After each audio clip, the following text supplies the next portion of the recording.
I'm Dan Yager, Chief Policy Officer and General Counsel for HR Policy Association, which represents the Chief Human Resource Officers of over 250 major corporations on federal HR issues. Recently, I had a conversation with Andy Kramer of Jones Day about the Employee Free Choice Act. Andy is one of the preeminent labor lawyers in the United States, primarily representing unionized companies in numerous industries, including automotive, tire, newspapers, steel, and several others. In addition to his unparalleled labor law expertise, Andy offers these companies invaluable advice about how to resolve issues with their unions. So let me now share that conversation with you. This bill is about union organization, union increasing density, unions being able to move from the current 8% or so in the private sector they represent back to levels where they maybe once were. If you think about it, in 1953, unions in this country represented some 35% of the non-farm workforce. Today, as I said, it's around 8%, more obviously if you add the public sector. This bill is about increasing the number.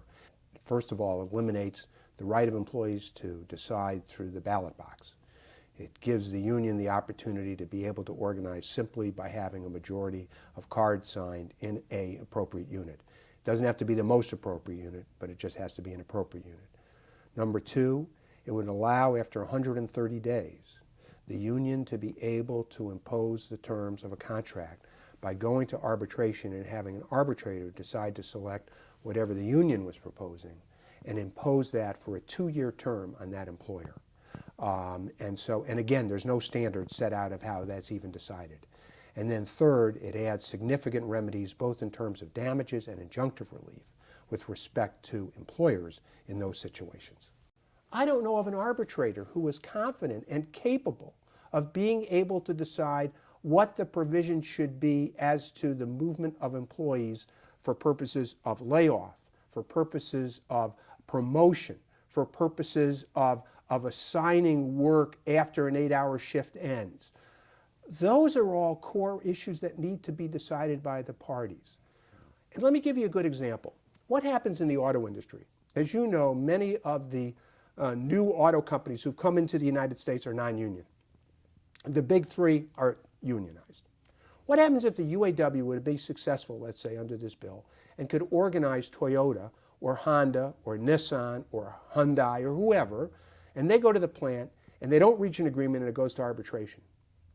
Does the arbitrator use industry standards? Is that the big three contract? Or is that the standards of what the companies have been operating under? This is all left to guess, conjecture. You have this idea that we're going to have the government come in through an arbitrator and decide what your terms in the workplace are going to be.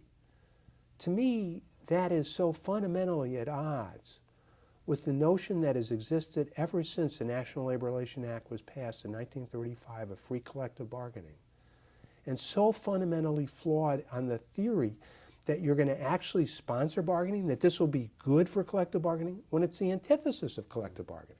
It'll be good for arbitrators, I guess, and it'll be good for a whole body of lawyers like myself potentially, but that's not good for the country in terms of a result. The arbitrator is, to me, ill-equipped in the matter of a hearing to decide that your business is going to be better off with this versus that. The arbitrator is going to be deciding issues, not just what the dollar and cents should be paid to employees, but issues that are fundamental to whether or not your business is going to operate in a manner that it can be successful. And to me, that is beyond the reach of experience of the arbitrators that I know.